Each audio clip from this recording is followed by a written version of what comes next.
Okay, so in this video I want to tell you all about this NITRO Can, which is a new project of our friends from Hardtank, and the journey starts at the roastery over there. At the roastery we met Maciej Duszak, who is the head of the NITRO project, and together with Chris Barabosh, they show us the whole process, from roasting coffee, making cold brew in Hardtank, and then pouring them into the cans. Cheers! Thanks for showing us here. But let's start with the basics. What's the idea behind NITRO Coffee Cans? This is already here. This is kind of the product line, and the whole broad idea about is to bring the Nitro on tap experience to the can. And this is it. This is the can with cold brew coffee inside. This is an actual cold brew, not a hot coffee that has been cooled down or something like that. It has a liquid nitrogen inside, which creates a cascade and brings you the fluffiness and creaminess in the mouthfeel. And you can drink it wherever you want. You just have to cool it down, shake it well, and then pour and enjoy the cascade. So we can see and taste the final product, nitrogen-infused cold brew coffee in the can. But what's the core technology that allows this product to exist?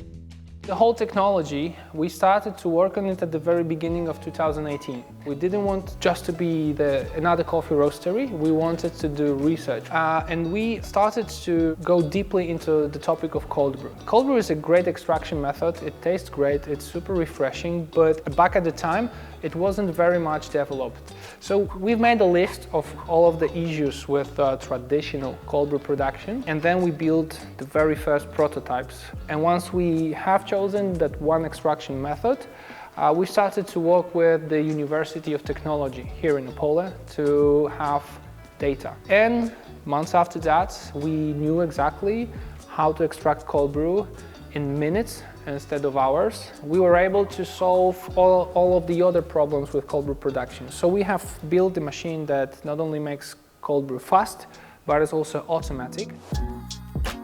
At the moment, Hardtank is made in two models. The original Hardtank with a capacity of 20 liters designed for cafes or roasteries is available as a standalone model or with an inbuilt tap and nitrogen infuser. And then there is a baby Hardtank that can produce up to 4 liters of cold brew coffee at a time. It's designed as a countertop device with a transparent brewing chamber, touchscreen controls and mobile app connectivity. We wanted to see baby Hardtank in action and taste NITRO coffee, so we asked Chris Barabosh, head of coffee at Hardtank, to join us, and while cold brew was extracting, we looked into the roastery to see the first steps of making cold brew coffee. So now it's time to go to the roastery and to the warehouse to learn a little bit more about the coffee that are used for the NITRO.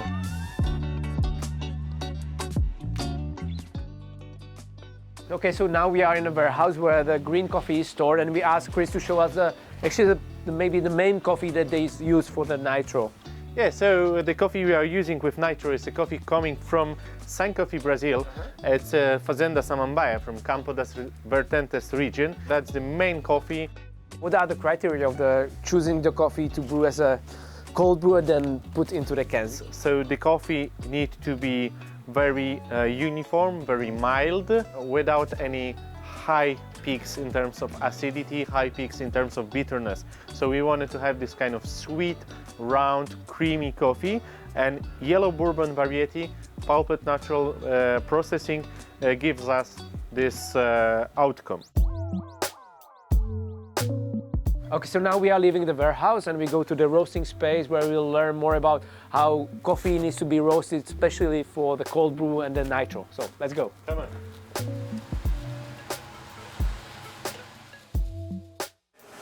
So it's a roast between filter and espresso.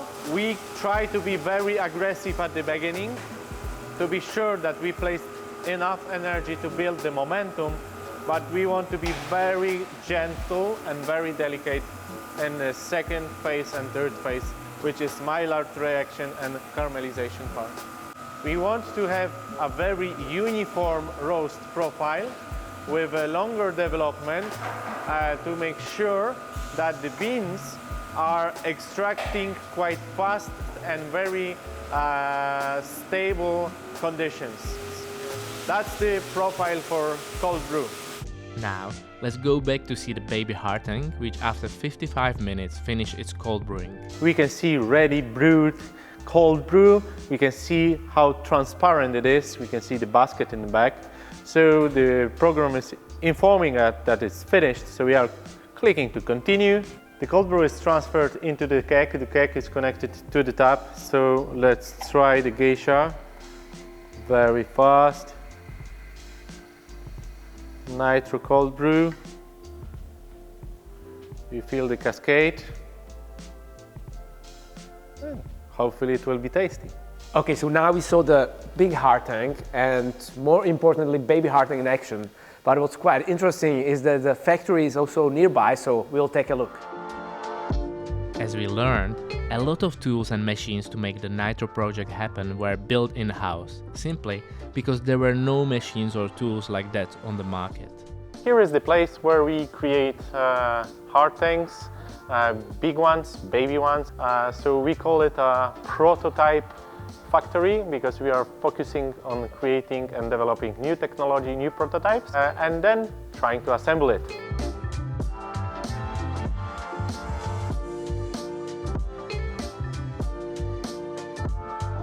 So that's the place where every part is created on the first stage and here assembled and then double checked in the testing zone. When everything works well, it's going into the box and fly to the customers. Okay, so at this point we saw how coffee is stored and roasted and also how Hardtank machines are built and how they extract coffee. Now it's time to move to Prudnik, which is a small town about 90 kilometers from Opole, where we visit canning facility for NITRO. Okay, so we just arrived to Prudnik. We are about 900 meters from the NITRO factory, so...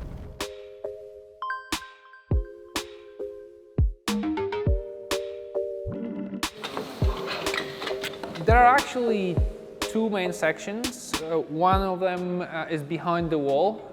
We actually can't see it right now. It's the extraction section in which we grind the coffee, use the Hardtank to extract the beverage, and once we've done it, the beverage goes into the fermentation tanks that are visible in the back of the room, in which we infuse them with the nitrogen first and foremost, and we cool them down. So the beverage is constantly being mixed up with the nitrogen, so it's homogeneous and we have a better saturation. And 12 hours later, 12 hours post-extraction approximately, it goes right into the filling line, in which we pour it into cans. We add liquid nitrogen in this section, we close the can, and then cans go into the pasteurizer, which is right behind my back. It's 6 meters long. We can heat up cans to the desired temperature, then we cool them down post-pasteurization. Everything is monitored in real time, and then it goes right in here on the drying table, and then cans are transported into the label applicator.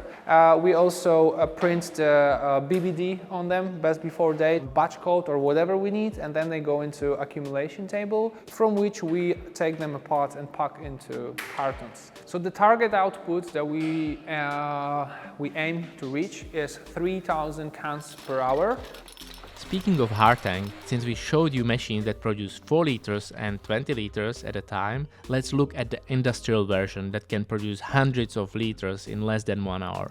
So, the general idea of the process is pretty similar to the Hardtank or the baby Hardtank, but in details there are some differences. We have more than just one extraction chamber. Here is the first extraction chamber for the large basket, in which you can put up to 60 kilos of coffee. And then behind it there is a small extraction basket chamber that holds approximately 40 kilos of coffee. So all in all we can put like 100 kilos of coffee in it. And water is recirculating between the baskets and goes right into here, into the extraction chamber. And from here, once the product is finished, it's being pumped out through the wall, through the section of pipes, into fermentation tanks, where we mix it with the nitrogen and we can store it for a few hours before we pour it into cans. This is not possible to operate manually. You need crane, you need trolleys, and you need a different extraction curve. As we observed several batches of nitro flat white bean canned, we got to realize the biggest machine here is dedicated to pasteurization, which allows for storing cans in a room temperature and extended shelf life that is now 3, soon 6 months. How does the process work? It's a 6-meter long tunnel pasteurization with 4 different chambers. First 2 we are using to preheat the beverage inside the cans, and second 2 to cool it down before labeling. We can see now those cans which entered the chamber half hour ago. They are now in the last section, rinsed with cold water. So now we see that the temperature inside this can of the beverage is 26.2 degrees Celsius, and as soon as it will hit the room temperature, cans will exit the pasteurization line. Okay, so we just finished the first batch that we saw actually from roasting to cold brewing to actually putting into the cans, and now the can is finished and it's ready for tasting. Yeah? Okay. So shaking? Slightly shake it. Okay. Wow. Yeah. Cheers. Cheers. Thanks for showing us here. A little bit of sugar, so it's sweet. It's a little bit sweeter, freshly roasted, freshly brewed, and freshly canned. If you enjoyed this video and want to try NITRO Coffee Cans on your own, head to hardbeans.com/nitro and order a pack for you. Okay, so it's time to leave the factory because we learned all it takes to build products such as nitro, from bean to can, and honestly speaking, I never thought there are so many different steps. I hope that you enjoyed, and I'm looking forward to see you in the next video. Bye bye.